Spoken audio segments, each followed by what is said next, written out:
Hey, good morning. So, probably my last video for a couple weeks. I gotta go out of town unless I see something crazy. I just wanted to talk about Huawei and how Huawei is doing such a wonderful job.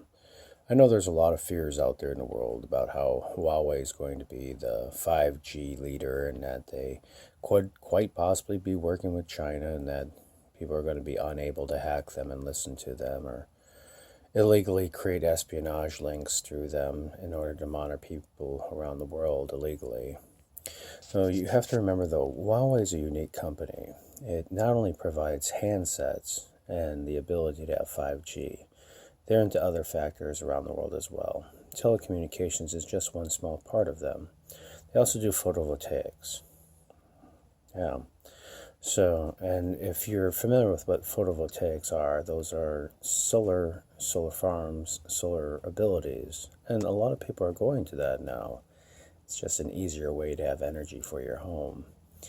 And these solar devices that Huawei are devising are very simply put the easiest way to move 5G around the whole world. Not only do you get a photovoltaic for your home where you're gathering energy, but it's also a mobile hotspot. So wherever they go, there it is. And if you can imagine the output from a solar panel into an area for coverage on 5G theta wave, you could imagine how easy it would be to cover a whole city with 5G technology based on similar technology through photovoltaics.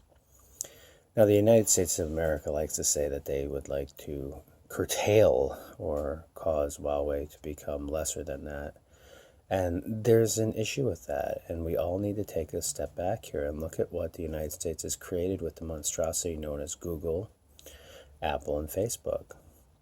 Facebook alone has run thousands and thousands of people out of their villages and murdered people around the world just through its ability to be disinformative.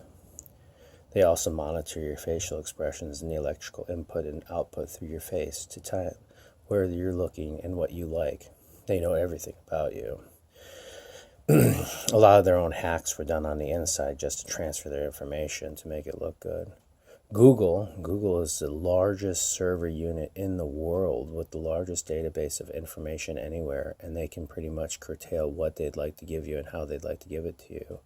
And it's not a matter of Google the name, it's a matter of Google the employees. So a lot of companies can be good companies and then be taken over by people who aren't necessarily good people. And in all honesty, when you break it down to it, the United States of America listens to everything you do. It's true. We're the largest terrorist organization in the world. We do some of the worst things that you've ever seen. We knock out the power in Venezuela when they need help. We go into small countries and steal all of their supplies, all their gold, all their oil, and we leave them behind. We do a lot of things on the platform that we only have a 4-year presidency, so we don't have to have respect for other countries. We don't have to have long-term relationships. We don't have to create the idea of presence or peace. We don't have to follow things like the JCPOA or the INF, and nor do our allies. And our allies that are allies to us are unaccountable. So there's a reason why they're attacking Huawei the way that they are. However, iSpace just did something that the United States is going to perk up about. iSpace just showed them that they can put into space a brand new orbiter unit that can push up 660 kilograms once a week on a reusable base. Quite like, what's his name? Oh, Elon Musk. Yeah, Mr. Elon Musk. Pretty amazing how he had that technology and then he wanted to make a deal over there in China, and now he's making cars, and suddenly China has the ability to land the base end of a rocket. Oh, he's trustworthy. He's a really good American. He's kind to everyone. Anyways, moving on. If you're going to be mad at Huawei for making theta wave information available, you should be mad at yourselves for taking yourselves to this level where you couldn't cooperate with one another and create the idea of a futuristic dream for all of your people. And for that, all of your people are stuck in a quandary right now of what you're going to do, which is good, because the idea of one superpower is gone. You don't have one superpower. So let's see what the void looks like, because There's going to be multiple countries out there looking to do multiple things, and they're all different. And the country I live in, the United States of America, doesn't have the power to do what it wanted to do, doesn't have the people to do what it wants to do, doesn't have the technology.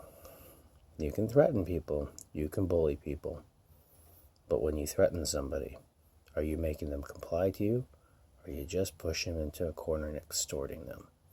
You extort enough people, they'll get together, they'll come back on you. Rubber band effect. It only goes so far before you get snapped in the face. Anyways, way to go Huawei, way to go iSpace, way to go Vietnam. Keep drilling for that oil. I know it pisses off China, but you got to show them that you're not willing to comply because they need a backbone in that area to show that communism in a stronger form still takes place in responsibility. God bless India. They're going into some rough times again. Brits, God bless Brits. You guys got Boris. Good luck with that. Sink or swim. And Justin Trudeau. I'll be really surprised if you make it. For people kind, of course. So, as far as the world leaders are concerned, they should really take a look around at what they've led the world to at this point. Mayhaps it's mayhem. There is a cross on the wall. You might not be able to see it, but if you look, it will draw you there, and you will float across the room at it, and you'll be held there looking at it, because there is a greater power above you.